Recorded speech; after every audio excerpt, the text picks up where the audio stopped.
weaves can link into duck stance if you hold the 3 button and then press forward. Also link it to sway. But once you link the weave into ducking, a very important note is that you surrender your ability to duck cancel from it. I'll do a weave and then I'll do a duck if I saw that they whip something big, and I'll go for a skyscraper. I call this hunting for the skyscraper. So I'm like out here, I'll look, so I'll dodge something up close, maybe go for a body blow. But if I notice they whip something big, I'll do it, notice, delay, and then I'll continue and get a combo here. Because normally if you duck, you can hold down back and you can sort of get like this ducking pressure, like a wave dash. But once you do it from a weave, you notice you don't get that anymore. Even if I hold down back, I don't get the block anymore. So I have to commit with an option, like going for the skyscraper or going for the fox hunt or going for the punisher or even going for the ducking if I notice that they're idle. Well, I probably should play some warm-up matches before I did this, so I'd be hot and limber. But anyway, left weave options. We have double stinger, left weave 1-1. This is a very good option at the wall. We'll mainly be using left weave to provide some type of offense options. Usually when you go into left weave, it's either as an ender to a combo, or it's usually done to press an offense. As you can see here, we have some options that can push the opponent up against the wall or provide more pressure. Left weave 1-1, very good, especially at the wall. If you catch somebody trying to jab out of pressure, it's also a good wall ender where you can get somebody at the wall. You can do left weave 1-1 and then immediately do Sonic Fang 1+2. So it's a good ender at the wall. So it's good at wall splatting when you catch somebody trying to jab out of pressure. When you have them at the wall, yeah, you catch somebody jabbing at the wall, you can catch them over here and do a ton of damage with that wall launching or wall splatting left weave 1-1. Left weave 1 back when input also can go into flicker stance if you hold back. So if you do left weave 1 and then hold the back button, you will transition into flicker. This can be done if you want to check your opponent at the wall. Usually if you anticipate a left kick or a left punch option coming from your opponent, or a move that is weak to sidestep left, and you can use this move to sort of check and get in position and be safe in it, because as we know, Flicker is safe against high and mid-level moves in this game. Bee Sting combo. This is a new combo added to Tekken 8. Left weave 1-2 will now go into a new combo called Bee Sting, and it will throw you into Lionheart stance. It says shift in the Lionheart stance there. So we will be using this primarily as a combo ender, I'll admit. So I'll show an example of that. We're gonna do a combo like this. We can do left weave 1-2, then finish with Lionheart 2. We have left weave 1-2-1. This is a special move that is not Bee Sting combo, but it's cancelable from Bee Sting combo. So if we do left weave 1-2-1, instead of this tracking high that comes out from the Bee Sting combo that we get, we can cancel the high into this body blow that is very, very rewarding on counter hit. So you can use this in neutral for that reason. Trick your opponent because it's a pretty big step forward. So the initial hit of left weave 1 is pretty short, which is why you wouldn't use it in neutral. But look at this. Look at how far we just stepped forward. That's incredible. I feel like this is a move that actually could be utilized in high-level Tekken, where we're sort of out here in range 3, and we sort of take this big step forward in the neutral because the opponent thought we pressed a button, and then we get fuck all damage. Like, look at that. That's incredible. Centurion Rush, left weave 1 forward 1-1.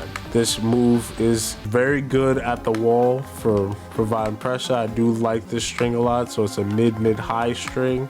that is transferable into our very beloved flicker stance. This is a very decent move, using it at the wall, keeping the opponent here, because another use for the weaves is for positioning and keeping them at the wall. You use right weave if they're trying to slowly inch right and provide some type of bump or some type of check to get them back. And you can also use left weave to sort of position them there. That's kind of like their hidden use. But back to Centurion Rush, very good string. You can stop it at left weave 1 forward 1 and have some pretty decent advantage on hit. It's +3.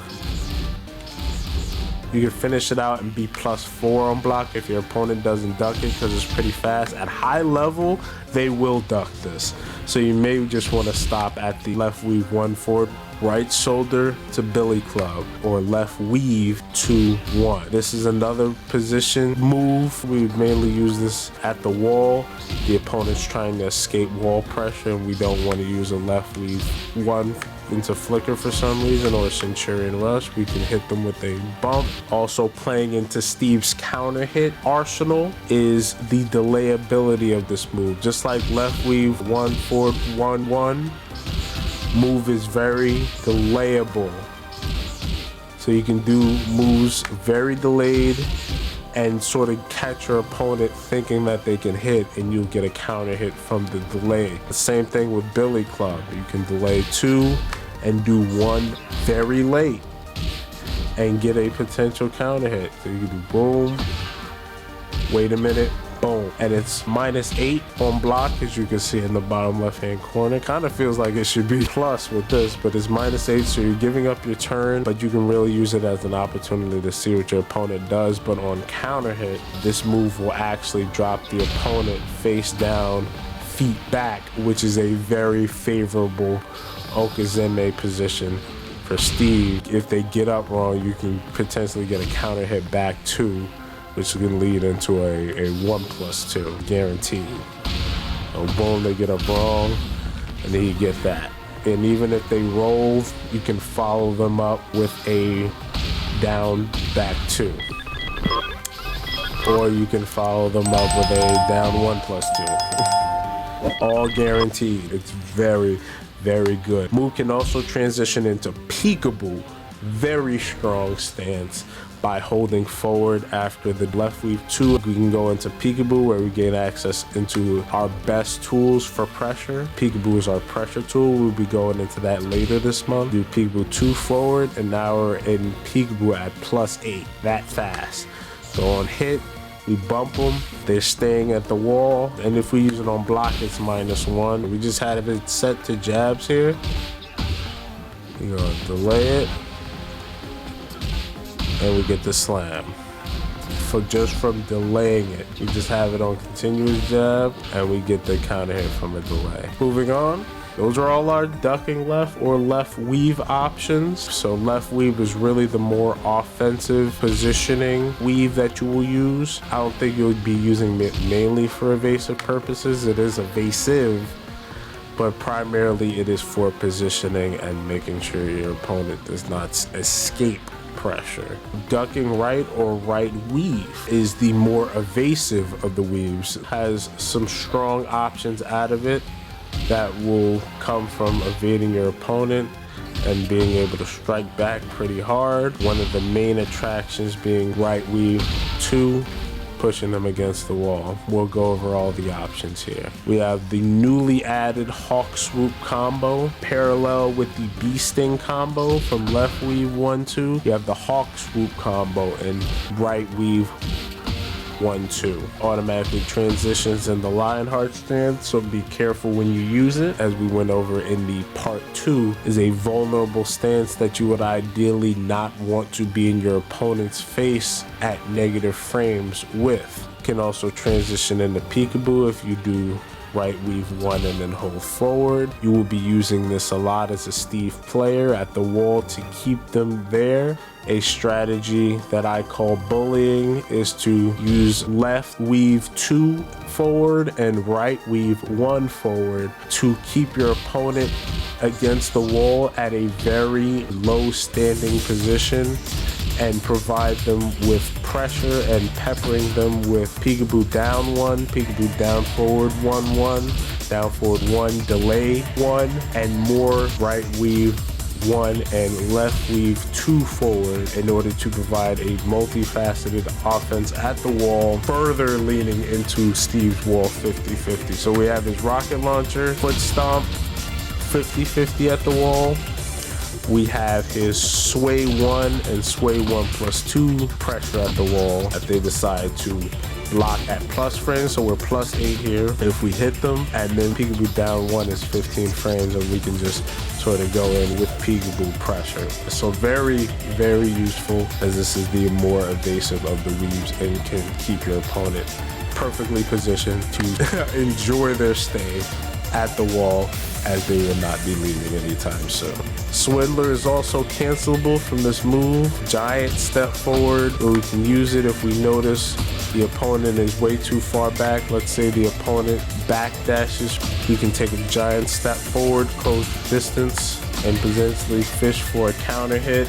While Steve's head is back here, it is very useful. Swindler is very good and underutilized, might I add, addition to Steve's arsenal. I do not feel like we are using Swindler correctly, and it will reveal itself throughout the years that Tekken 8 will come. I feel like Swindler is going to be a huge part of Steve's arsenal. Very, very underutilized in Steve gameplay. So all my Steves out there that are new, I implore you to experiment with this move in your arsenal. It will serve you very well in the time to come. Gut drill, one of the main attractions of right weave 2. Very strong move, especially at the, let's go over again, the wall.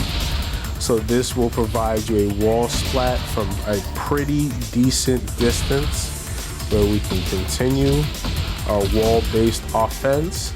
We can keep the opponent perfectly peppered and positioned at the wall, and if we get a major read, as in your opponent tries to retaliate and they are a distance from us, or we call it right and they use a right kick and we weave to the right, we are perfectly positioned to counter as we move to the same side that the opponent used. So if the opponent does a right punch and we do a right weave, we are in line for the opponent to whiff, and thus we get the big punish at the wall, and they regret it for the rest of the match. Big damage here.